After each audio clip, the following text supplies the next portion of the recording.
Hello everyone, welcome back to our channel. We are back again with a new video, Python program to find all odd palindrome numbers in a range without using recursion.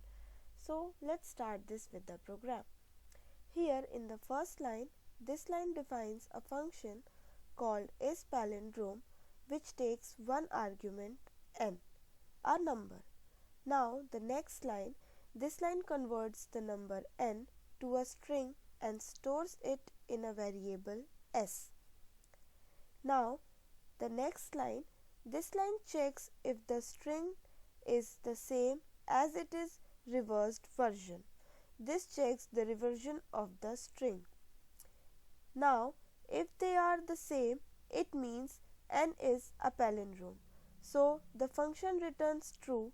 If they are not the same, it returns false.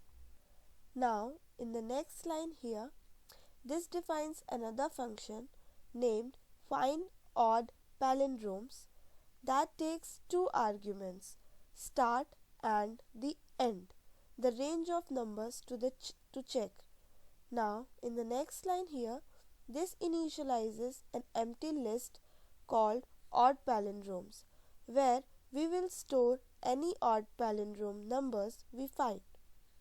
So for the next line here, this starts a for loop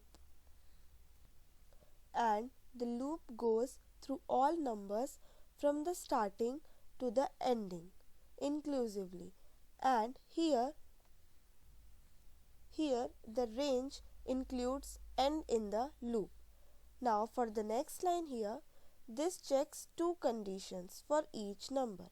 Here number %2 not equals to 0. This checks if the number is odd, if the remainder when divided by 2 is not 0, and is palindrome.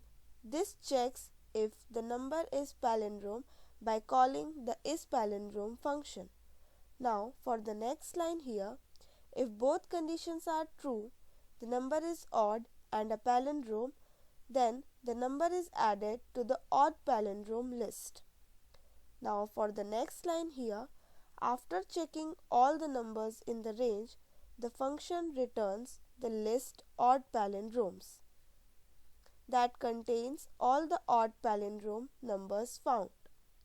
Now in the next line here, this line prompts the user to enter the starting of the number range, and the input is converted to an integer using int and stored it in a variable start.